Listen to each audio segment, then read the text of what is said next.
Hello, storytellers. Storytelling Ron. I've got some ideas for your Christian role-playing game, some adventure ideas. So let's get right to it. I'm going to try to make this video short because I got some work to do. All right. The Biden administration is the most corrupt and evil regime to ever run this country. Matt Walsh goes nuclear on Biden Department of Justice after pro-life activists found guilty. All right. So all you need for making an adventure is today's pagan world. You can have a village where they are sacrificing children. Now, I know this is PG. We want to make this family friendly for kids. But the problem is this whole sacrificing kid or abortions and murdering babies. It's kind of, kids should kind of know about this. And that's up to you to decide on that. But we said somehow, I think child slavery would be a good one then to replace it with child slavery. The village is giving up their children as slaves to whatever is the local power, right? God, evil oppressor, witch, or dragon. Well, a dragon would eat them, but let's say that the local village has an annual children sacrifice where you give up your kids. They gave up their children to the mine. Obviously in the first adventure I did, the horned ones, they gave up their sons to the mines as slaves. And then, of course, they turned some of them into warriors. And that you can do that over and over and over, that type of thing. Where they give up their children to slaves. And let's just say that there's actually a few people that are wanting to protest it, and they, their own children were taken and they've regretted it.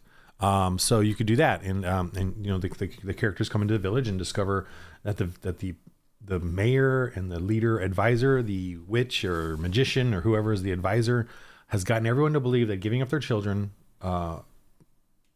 is a good thing. And then you've got a few people who are sadly protesting. And maybe those people have actually called the church in because they think maybe the church can help them. And there you go. There's an adventure right there. And you can have your bad guy goons. You have your witch. You have your mine or slave condition or place. And then maybe they take them and they sell them off to somebody else. Even worse. You can do that. So they're going to, obviously the witch and her goons are not going to give up the slaves because they will never give up their child sacrifice ever. You have to subdue them. And so probably you will have to, there will be some combat for sure. And you'll have to beat them, whether you kill them or beat them to submission. Evil in this type of world has to be forcefully made to submit.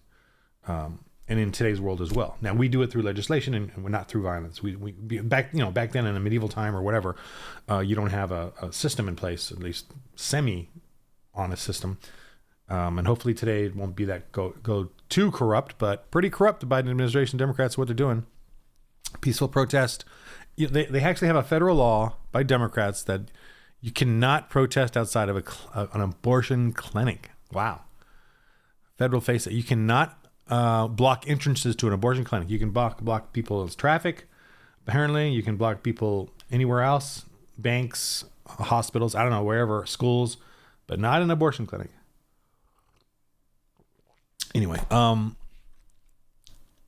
okay, so there's that one. Let's go to this one. Here's another adventure, and I'll be Christian vet who tore down satanic statue in Iowa charged with hate crime.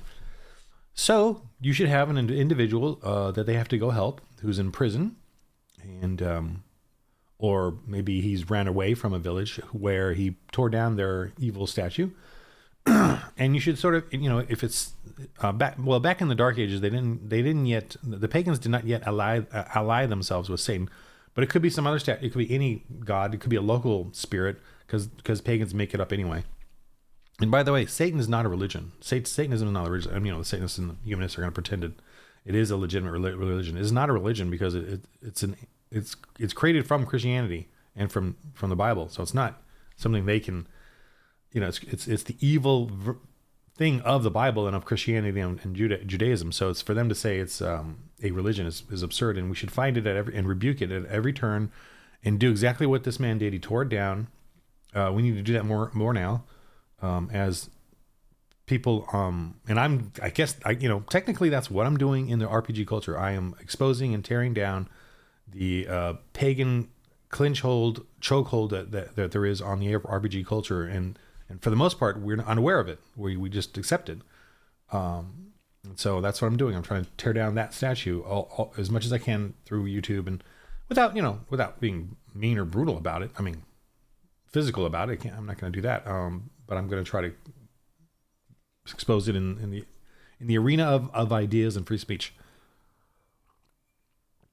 So you can have a character, some statue has been torn down. Everyone in the town is mad and angry.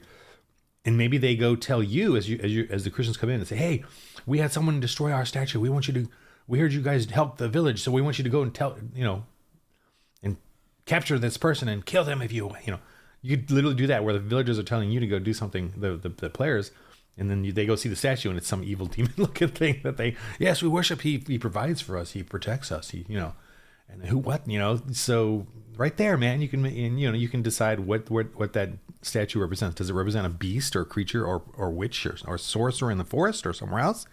Who is this person that knocked down the statue? And if they find him, if they save him or rescue that person, I'm going to say a man, that man that then they can, he can offer them a new blessing, he's like a hermit, like a Christian hermit hiding from the village now because they're, he's all alone and, has no one, God has forsaken him, because no one is there to help him. And then we're here.